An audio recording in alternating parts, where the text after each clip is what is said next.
नमस्कार, मी प्रशांत सोनार. हॅलो 24 तास या कार्यक्रमामध्ये आपलं स्वागत. हॅलो 24 तासच्या माध्यमातून आपण चर्चा करत असतो ती शिक्षण आणि करिअर विषयक. कारण या चर्चेची गरज का असते तर वेगवेगळं तंत्रज्ञान जसं बदलत आहे तसं शिक्षण क्षेत्रात असेल, करिअर क्षेत्रात असेल, वेगवेगळे बदल होत असतात. आज जे आपण शिकतोय ते कदाचित पुढे उपयोगाला येईलच का किंवा नाही या संदर्भात आपल्याला संभ्रम निर्माण होतात. आणि मग अशा वेळी आपल्याला तज्ज्ञांचा सल्ला घेणं नक्कीच आवश्यक असतो. आणि विशेषतः वैद्यकीय जर नॉलेज आपल्याला मिळवायचं असेल तर त्या संदर्भातलं कोणतं शिक्षण आहे, कोणतं करिअर कशा पद्धतीने आपण घडवू शकतो यासंबंधी देखील माहिती घेणं तितकंच गरजेचं आहे. आणि म्हणूनच आम्ही तज्ज्ञ मार्गदर्शकांकडनं हे मार्गदर्शन घेत असतो जे तुम्हाला आम्ही या माध्यमाद्वारे पुरवत असतो. त्यामुळे आजचे तज्ज्ञ जर बघायला गेलं तर डॉक्टर सूरज अनगोळकर हे आहेत जे वैद्यकीय शिक्षण सल्लागार आहेत. वैद्यकीय शिक्षणासंदर्भात ते आपल्याला आज मार्गदर्शन करणार आहे. सर, कार्यक्रमामध्ये आपलं स्वागत. नमस्कार. नमस्कार. नमस्कार. डॉक्टर सूरज अनगोळकर हे एक समर्पित आणि अनुभवी वैद्यकीय व्यावसायिक तसंच शैक्षणिक सल्लागार आहेत. परदेशात MBBS करण्याचं स्वप्न पाहणाऱ्या इच्छुक विद्यार्थ्यांना योग्य मार्गदर्शन करून त्यांचं स्वप्न पूर्ण करण्यात ते सतत कार्यरत असतात. ते shine bright educational services private लिमिटेडचे संचालक आहेत आणि त्यांनी आपलं वैद्यकीय शिक्षण म्हणजेच MD हे प्रिव्होस्की रिसर्च मेडिकल युनिव्हर्सिटी येथून पूर्ण केलं आहे.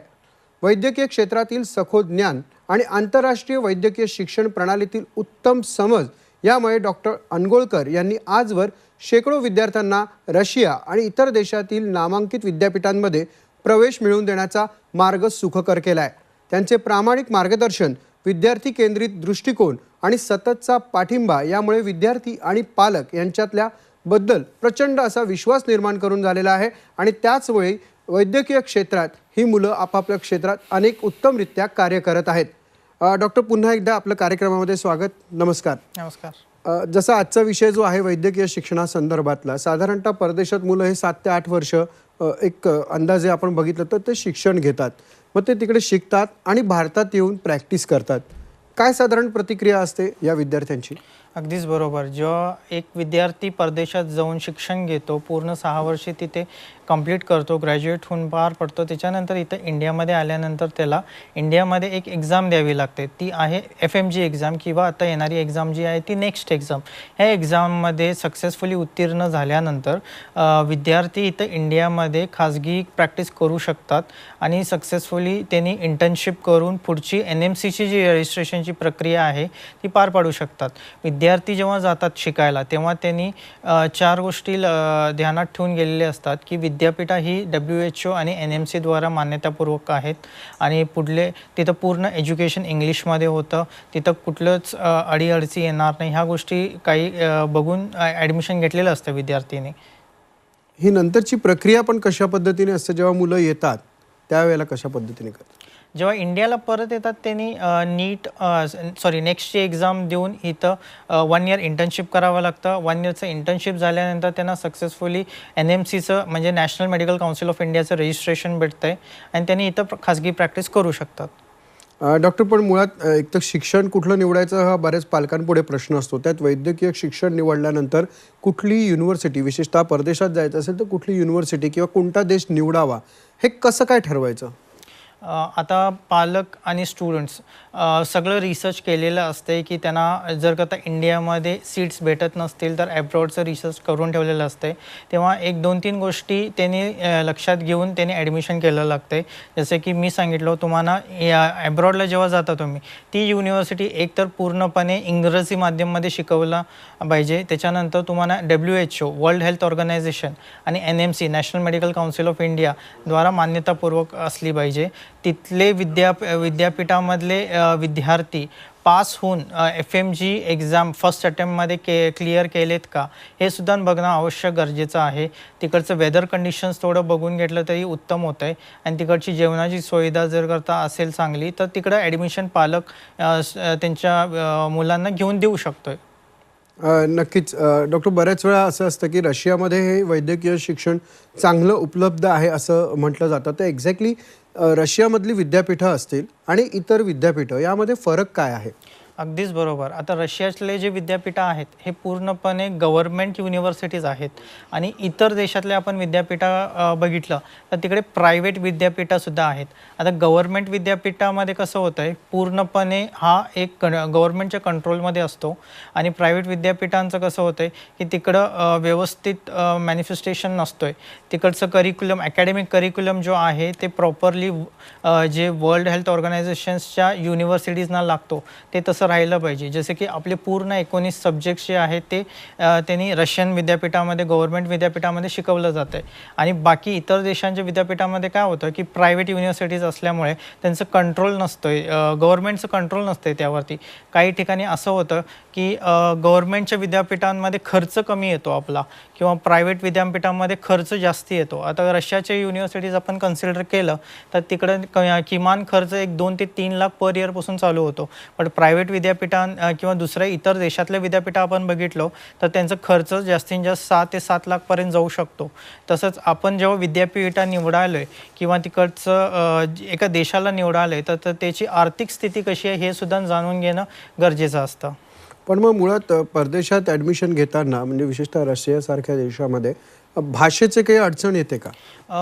नाही, अगदीच काय भाषेची अडचण अशी येत नाही. आता आपलं पूर्णपणे शिक्षण तरी इंग्लिशमध्ये होतं आहे. आपल्याला एक बेसिक रशियन लँग्वेज शिकावं लागतं. त्याचं कारण असं आहे, जसं आपण आता इथं हल्ली मराठी बोलत आहे तसे तिकडचे लोकलाईट्ससुद्धा रशियन बोलतात. सगळ्यांना इंग्लिश येतं असं नसतंय. तर आपल्याला जी मेडिकल टर्मिनॉलॉजीमध्ये एका पेशंटसोबत कन्व्हर्सेशन करायला लागतो तेव्हा आपल्याला ही भाषा शिकायची गरज पडते. बिकॉज त्यांचे टर्म्स आणि किंवा मेडिकल टर्मिनॉलॉजी समजून घ्यायला आपल्याला एक छोटीशी भाषा ती रशियन लँग्वेज शिकवली जाते. पण पूर्णपणे जो अभ्यासक्रमांक आहे आपला तो पूर्णपणे इंग्रजी माध्यमामध्ये होतो. डॉक्टर, पण ज्यांना इच्छुक आहेत जे MBBS साठी किंवा परदेशात MBBS करण्यासाठी त्यांची किमान किती गुण असणं आवश्यक आहे किंवा नीट परीक्षा उत्तीर्ण होणं किती अत्यावश्यक असतं? अगदीच बरोबर. जेव्हा एक विद्यार्थी परदेशात जाऊन MBBS करायचा विचार करतो त्याला 12वी मध्ये PCB कॅटेगरीला, अनरिझर्व्ड कॅटेगरी किंवा जनरल कॅटेगरीला त्याला 50% गुण असणं आवश्यक गरजेचं आहे आणि रिझर्व्ड कॅटेगरीला 40% गुण असणं गरजेचं आहे. आणि जर करता तुम्ही नीटमध्ये मिनिमम मार्क्सनी क्वालिफाय झालेला असला तरच ॲडमिशन घ्या. किंवा ह्याचं कारण असं आहे, इन केस तुम्ही इंडियाला जेव्हा परत येता तुम्हाला NMCमध्ये रजिस्ट्रेशन करावं लागतं. जर करता तुम्ही नीटमध्ये क्वालिफाय नसला तर तुम्हाला इकडं आल्यानंतर NMCची नेक्स्ट परीक्षासुद्धा द्यायला अप्रुव्हल देत नाहीत. म्हणजे NMCची गाईडलाईन तत्वानुसार म्हणजे नक्की काय आहेत ही गाईडलाईन? NMCची गाईडलाईन असं म्हणते की तुमचा जो कोर्स ड्युरेशन आहे हा 54 मंथ्सचा कंप्लीट झाला पाहिजे प्लस 1 इयर इंटर्नशिप. म्हणजे पूर्ण कोर्स 6 वर्षामध्ये संपवून तुम्ही तिकडचं रजिस्ट्रेशनसुद्धा घेतलं पाहिजे. जर का ते देश तुम्हाला जर रजिस्ट्रेशन तिथं देत असेल तर तुम्ही भारतामध्ये परत येऊन नेक्स्टची परीक्षा उत्तीर्ण करून यशस्वीरितीनं मग पुढचे तुम्हाला इथं खाजगी प्रॅक्टिस सुरू करायला परवानगी भेटू शकते. तर ह्या गाईडलाईन्सच्या अकॉर्डिंगली मुलांनी ॲडमिशन घेतलं पाहिजे. नक्कीच डॉक्टर, तुम्ही हे जे मार्गदर्शन करता आहात हे मार्गदर्शन ज्या व्यक्तींनी घेतलेलं आहे त्यांनी काय प्रतिक्रिया दिली आहेत हे आपण सर्वप्रथम पाहूयात. Okay. I'm Tanvi Naresh Desai from Privosky Research Medical University. I came here in 2019. The university, its educational faculty and the services and facilities which are provided to us are very good. So I would recommend if anyone wants to join this university. It's overall a good experience. All the 6 years which I and my friends experienced here were wonderful. Good morning everyone. माझं नाव आकाश भाऊसाहेब दिघे आहे. मी संगमनेर शिर्डी येथून आलो आहे. Doctor Suraj अंगोलकर सरांथ्रू मी या युनिव्हर्सिटीला प्रवेश घेतला. प्रिव्होल्स्की research medical university असं माझ्या युनिव्हर्सिटीचं नाव असून मी 2019मध्ये या युनिव्हर्सिटीमध्ये प्रवेश घेतला. आता सध्या मी 6व्या वर्षाला आहे. ही युनिव्हर्सिटी खूप चांगली आहे. येथील प्रोफेसर्स, सगळे लॅब्स, हॉस्पिटल्स सगळे खूप कॉपरेटिव्ह आहेत. तुम्हाला प्रॅक्टिकल खूप चांगले मिळतील. Do recommend Privolzhsky research medical university. Thank you. Doctor, पण मुळात प्रवेश घेताना कोणत्या महत्त्वाच्या गोष्टी लक्षात ठेवाव्या? स्पेशली NMCचा 4B हा क्लॉज काय असतो? 4B क्लॉज हा म्हणतोय की मी आता हल्ली जे बोललो की 54 मंथचा ड्युरेशन तुम्हाला पूर्णपणे कंप्लीट झाला पाहिजे. त्यानंतर ती युनिव्हर्सिटी तुम्हाला पूर्णपणे इंग्रजी माध्यममध्ये शिकवते आणि ज्या युनिव्हर्सिटीज आहेत त्या WHO आणि NMCद्वारा मान्यतापूर्वक आहेत. आणि तुम्ही भारतात आल्यानंतर तुम्हाला 1 वर्षाची इंटर्नशिप क्लिअर करावी लागते, ते after your next exam clearance. तर ह्या क्लॉजच्या अकॉर्डिंगली तुम्ही जर करता ॲडमिशन घेतलं आहे तर तुम्हाला सक्सेसफुली भारतात आल्यानंतर प्रॅक्टिस करायची परवानगी मिळते. पण डॉक्टर FMGE आणि नेक्स्ट या 2 परीक्षा घेतल्या जातात, ते या मुळात कशा स्वरूपाच्या असतात, त्याचा काय उपयोग होतो पुढे? अगदीच बरोबर. आता FMG एक्झाम जी होती ही पूर्वीची एक्झाम होती, जे 2021च्या आधी मुलं गेलेले होते त्यांच्यासाठी FMG एक्झाम म्हणजे फॉरेन मेडिकल ग्रॅज्युएट एक्झाम ह्या एक्झामचं नाव होतं. तर ही एक्झाम परदेशात शिकलेल्या मुलांसाठी देणं अनिवार्य होतं. आत्ता जी एक्झाम NMCने लागू केलेली आहे ती आहे नेक्स्ट 1 एक्झाम. तर नेक्स्ट 1 एक्झाम ही पूर्णपणे गव्हर्नमेंट इंडियाच्या कॉलेजेसमध्ये शिकलेले किंवा प्रायव्हेट कॉलेजेस इंडियामध्ये शिकलेल्या मुलांसाठी आणि परदेशातून आलेल्या मुलांसाठी ही एकमेव एकच एक्झाम राहणार आहे. तर तुम्ही जेव्हा तुमचं करिक्युलम संपवून पूर्णपणे ग्रॅज्युएट होऊन जेव्हा भारतात येता किंवा इंडियामधून तुम्ही जर का त्या MBBS करून तुमचं शिक्षण संपलेलं असलं तर तुम्हाला प्रॅक्टिस टू लायसन्स जे लागणार असतं त्याच्यासाठी ही एक्झाम देणं एकदम अतिआवश्यक आणि गरजेचं पडतं आहे. तर ही एक्झाम देण्यासाठी आपण रशियामध्ये जेव्हा विद्यार्थी गेलेले असतात तिथं प्रत्येक युनिव्हर्सिटी आपण पर्सनली त्यांची गायडन्स देऊन क्लिअरन्स करून घ्यायची पद्धत असते. ओके. पण डॉक्टर यामध्ये कोणत्या स्टेप्स असतात, कोणत्या गोष्टी म्हणजे त्या पात्रतेसाठी कोणत्या गोष्टींची गरज असते? आता पात्रताचा विचार केला तर मी आता जसं बोललो की 12वीमध्ये तुम्हाला 50% गुण असणं आवश्यक आहे आणि नीटची एक्झाम तुम्ही क्लिअर करून जाणं खूप गरजेचं आहे. जेव्हा भारतात तुम्ही परत येतात तरच तुम्हाला इकडे नेक्स्ट एक्झाम द्यायला अनुकूलता भेटते. आणि नेक्स्टमध्ये कसं आहे आता सध्या त्यामध्ये 2 स्टेप्स आहेत.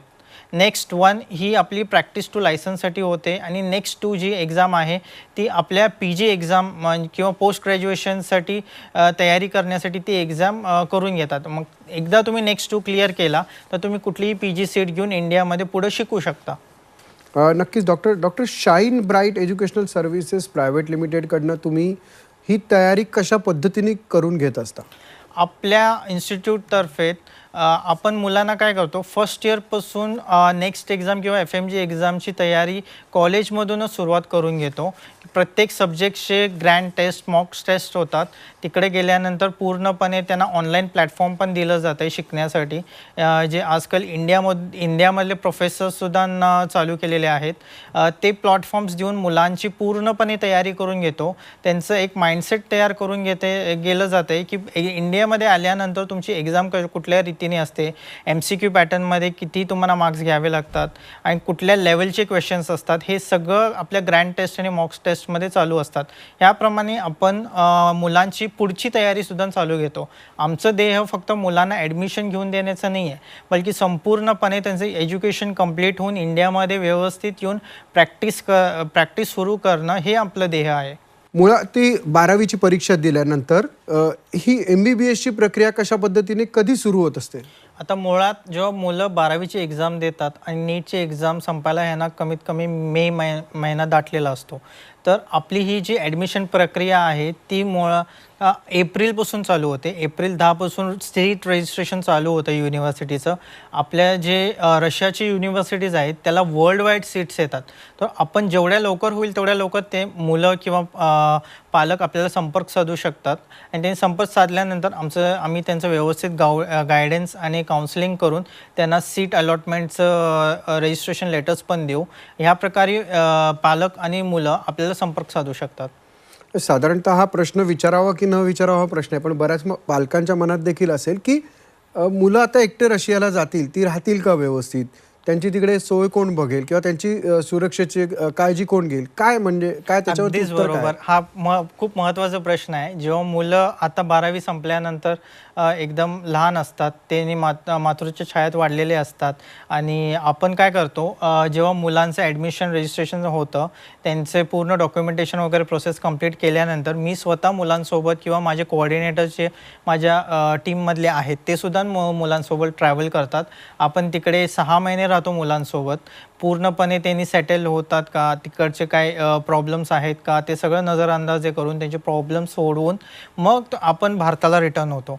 तर अशा प्रकारे पालक किंवा विद्यार्थी काही घाबरायची आवश्यकता गरज पडत नाही का, म्हणजे आपली टीम सतत सदैव त्यांच्यासोबत हेल्प करण्यासाठी रेडी असते. पण तिकडे हॉस्टेल वगैरे काय सोय असते, कशा पद्धतीने राहतात, मुळात खाण्याचं काय? हॉस्टेल्स जे आहेत आपल्या युनिव्हर्सिटीजमध्ये जे उपलब्ध आहेत ते गव्हर्मेंट हॉस्टेल्सच असतात. रशियामध्ये तर आपण कुठल्याही युनिव्हर्सिटीला गेलो तर काही युनिव्हर्सिटीजमध्ये प्रायव्हेट अपार्टमेंट्स घ्यावं लागतं. बट जे आपली संस्था देत आहे कॉलेजेस, त्या कॉलेजेसमध्ये आपण पूर्णपणे हे विचार करून ॲडमिशन करून देतो की मुलं सुरक्षितपणाने गव्हर्मेंट हॉस्टेल्समध्ये राहिलेत का, म्हणजे तिकडं ट्रॅकिंग सिस्टम व्यवस्थित असतं गव्हर्मेंट हॉस्टेल्समध्ये. जर करता तुम्ही प्रायव्हेट अपार्टमेंट्स किंवा हॉस्टेल्स जर राहिला तर मुलांचं ट्रॅकिंग होत नाही. त्यानंतर जेवणाची जी प्रक्रिया आहे, प्रत्येक युनिव्हर्सिटीमध्ये मेस तरी अवेलेबल असते. खूप सारे इंडियन मेसेस आता चालू झालेत तिकडं. प्रत्येक सिटीजमध्ये आता हल्ली बघितलं तर इंडियन रेस्टॉरंटसुद्धा वाढत चालले. तर जेवणाची काही अडीअडचणी येत नाही. मुलं तिकडे गेल्यानंतर स्वतः जेवण बनवून खातात का, म्हणजे त्यांच्या रूम्सना किचन्स अटॅच्ड असतात. तर अशा प्रकारनी कुठली अडीअडचणी येणार नाही ह्याची काळजी SBS पूर्णपणे घेते. मग याचं पूर्णपणे काउन्सिलिंग तुम्ही करता का विद्यार्थ्यांना? जेव्हा मुलं स्टार्टिंगला येतात आपल्याकडं, आम्ही त्यांचं 1 to 1 काउन्सिलिंग करून घेतो. पूर्णपणे त्यांना गायडन्स देतो. त्यांचं बजेट किती आहे ते नजरअंदाजे करून घेतो का, म्हणजे अतिआवश्यक महत्त्वाची जी गोष्ट आहे ते पालकांचं बजेट. प्रत्येक वर्षी मुलांसाठी किती खर्च करू शकतो त्या अकॉर्डिंगली आपण त्यांना युनिव्हर्सिटी निवडून देऊ शकतो. जर करता त्यांचं बजेटच नसेल आणि आपण त्यांना पाठवून दिलं तर ते बर्डन त्या पालकांवरती पडतं. त्या अकॉर्डिंगली आम्ही आधीच पालकांचं पण आणि विद्यार्थ्यांचं पण काउन्सिलिंग व्यवस्थित करून त्यांना व्यवस्थित कॉलेजेस द्यायची संधी निवडून देतो. आणि नक्कीच जेव्हा डॉक्टर आपण स्क्रीन बघतो टीव्हीची, तेव्हा तिकडे कुठेतरी मुलं सांस्कृतिक कार्यक्रमात देखील सहभागी होताना दिसलेली आहेत. असेही कार्यक्रम तिकडे होतात? अगदीच बरोबर.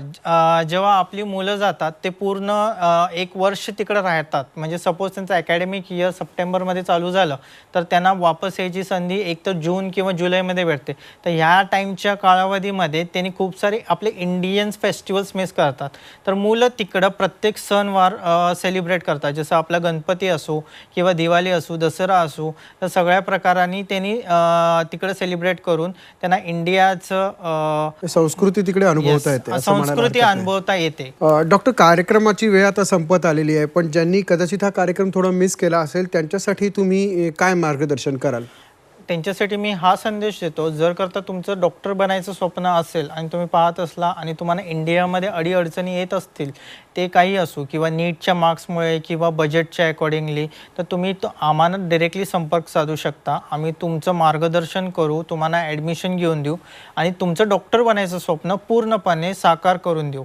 तर तुम्ही जर करता तुम्हाला खरंच गरज आहे डॉक्टर बनायचं, तर तुम्ही दिलेल्या नंबर्सवरती संपर्क साधू शकता.